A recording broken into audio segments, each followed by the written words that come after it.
still remember those months, those days of the year 1989, when each day seemed like an eternity.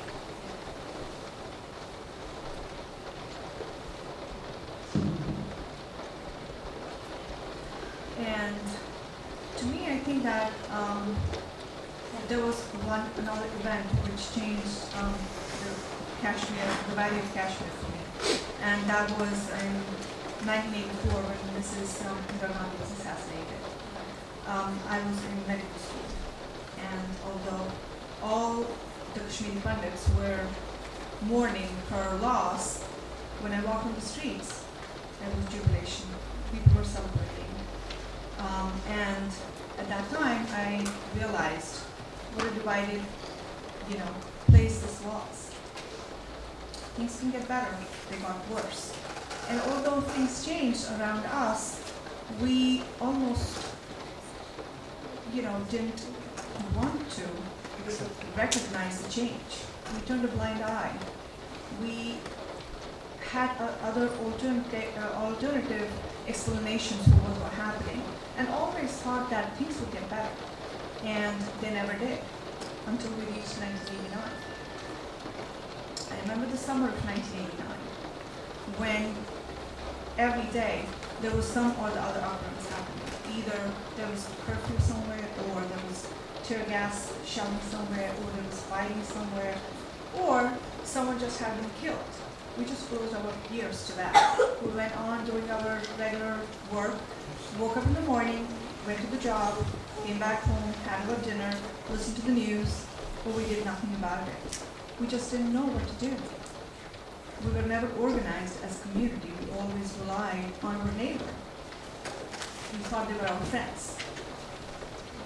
In September of 1989, very prominent Kashmiri Pandits were started to be gunned down.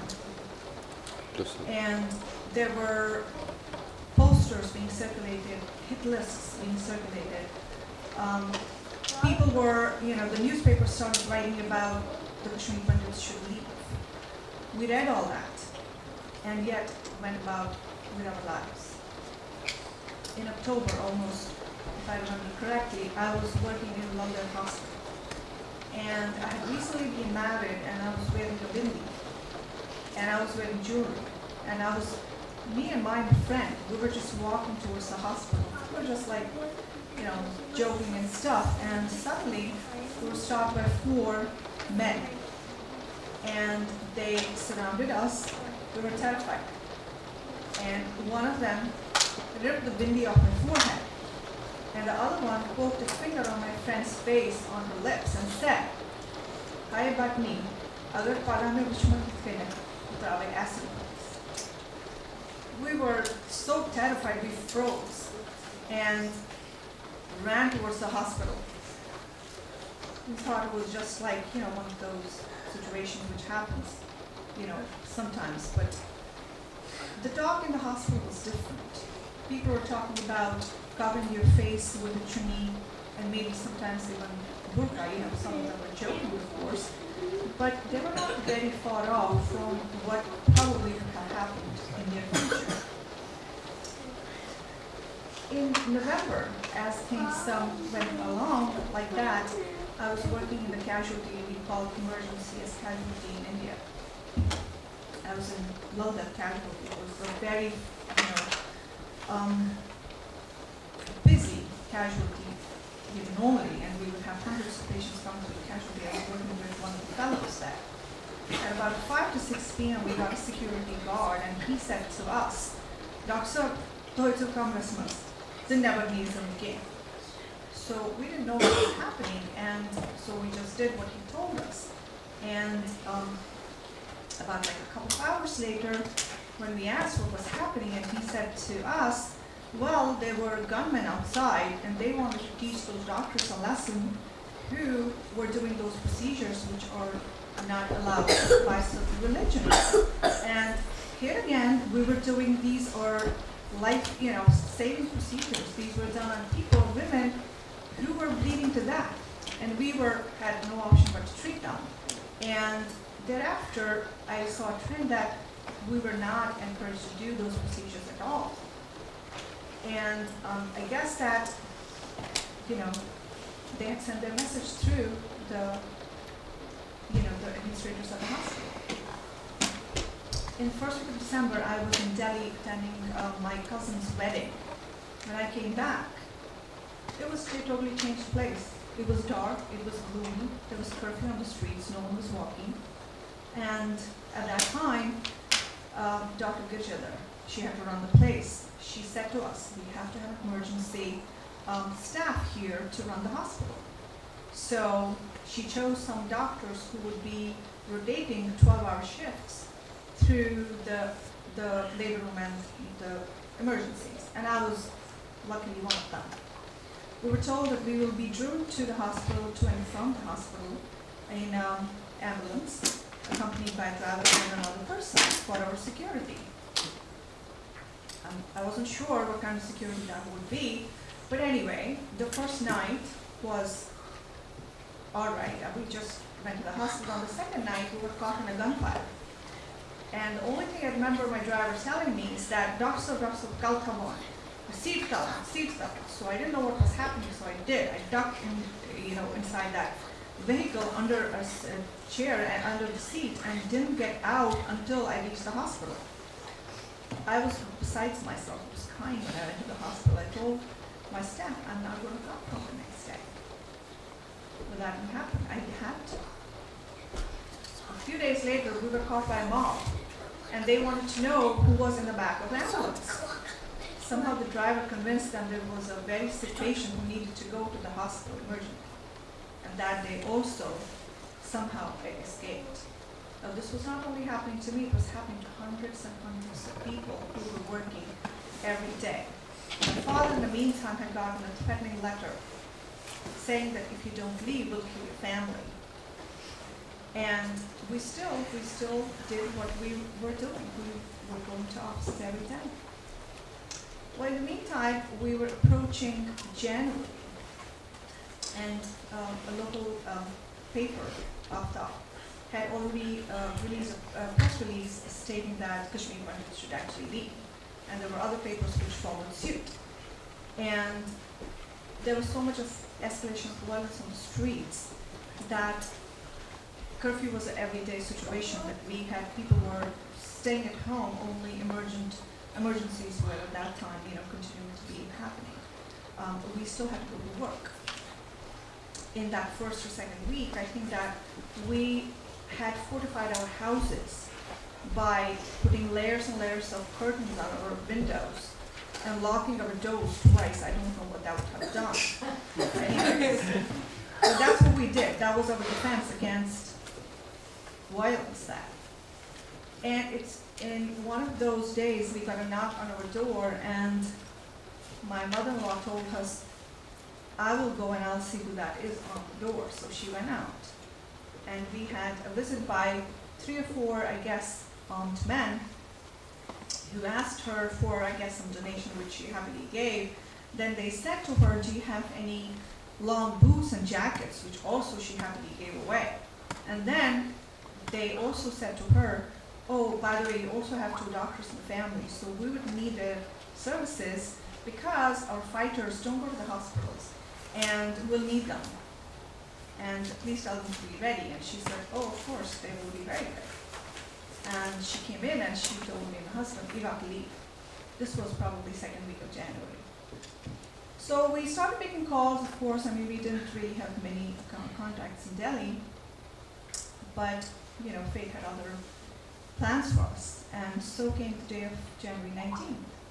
It was a Friday, and as usual, the mosques were chanting their slogans. They were getting, as the days had, you know, from the whole year, the slogans had been getting more explosive, more provocative towards the believers, and, you know, they were chanting about, obviously, against Kashmiri Pandits to either join or perish or things like that. But this particular day, they were escalating into almost like a frenzy. And there was something different about it. As the evening approached, we all hurtled and we were all listening to these deafening sounds surrounding us. And we we called our relatives throughout the valley, and everyone said, it's the same here, it's the same here, it goes throughout the valley. Obviously, by then, it was beyond fear. We didn't know what our emotions were. It was a mixture of desperation, despair, helplessness. We didn't know who was going to come and help us. And we were told to wear layers of clothes, and some of my friends, at least one of them I know, she was told by her parents that she has to wear so many clothes that people will not touch her or something like that. I don't know what that meant, but they wore layers of clothes. And one of my friends was kept in a shed outside of the house under almost rubble so that the Miltons don't find her. Again, as the night fell, the voices, nothing got better. It actually became worse and worse and worse. And the Shri Pandits always believed that someone from the central government will always come and save them. Always. That never happened. It has never happened. And it didn't happen even afterwards. We're still waiting for their answer, actually. So, as the night fell, we huddled in one room, didn't speak, spoke in whispers. And the next day morning, my father called me and said, you have to leave. My friend, who incidentally was a Muslim, has arranged for you to leave. Take your sister with you and go to Delhi and find a job there. I was told that I should not carry anything with me because we don't want to show to the militants or our neighbors that we are leaving, and packed a small suitcase with stethoscopes and 2 books and a couple of pairs of clothes. And we boarded that jeep. It was a government jeep, and the driver just picked us up and he drove like crazy because the curfew was only relaxed for 1 hour, and he had to drive us to the airport in that 1 hour. So he just drove like a crazy person and drove us to the airport. At the airport there were like hundreds and hundreds of Kashmiri families who were just like sitting there with their luggage, their trunks, their holdalls, their whatever possessions they could gather. And they were sitting there. We had no idea what we were going to do from that. As luck would have it, we did get a flight, and ultimately at 11 o'clock at night, we stepped in the airport in Delhi. What a relief that was. When you breathe that air of freedom, you know what it means. And we think that was the last day I have left the Kashmir Valley and not gone back. Our struggles were not over. We saw the bias, we saw the difficulties that we had to face when our community went to Jammu or Delhi. People said you were cowards. You left, you couldn't fight them. And that's why you left. They had no idea. They had no idea. India now is feeling, and the world is now feeling the effects of terrorism. We felt it 25 years back. And so the struggle actually for our survival started on that day when we left Kashmir. But the good thing is our community has not left their focus. We did not rely on any government help. No government was going to come and help us anyway. They just shoved us under the rug and forgot. In fact, they didn't acknowledge us, which was actually a good thing because we took it on ourselves. We stood up, dusted ourselves off, and re-established ourselves. We wanted to make a future for our children, and I'm hoping that we all did that. Having said that, what we have suffered 25 years back has left a very large wound in our hearts, which every time when I yesterday saw a trailer of this January 19th movie, and every time you see anything being picturized, or when you read a book, or you meet someone who talks about that, those wounds open up, and you still feel that as if it just happened yesterday. And I still get nightmares being chased by those gunmen, men, although I never was. But it could have happened to any one of us. We could have been at the wrong place at the wrong time. We could have been the ones kidnapped. We could have been the ones shot. So in other words, each one of us is a casualty of that terrorist. Having said that, there are other positives to our story, and I certainly don't want to leave it as a story being set in a single measure of just being a victim of terrorism. What we lost a lot. But we've also gained so much more. We have gained the freedom and the liberty and the dignity of living in freedom outside of our motherland, which Kashmiri Pandits for a long time have done. We are so much better off than our parents and our grandparents in that aspect. We can say whatever we want, and I hope that our children continue to do the same. Thank you so much.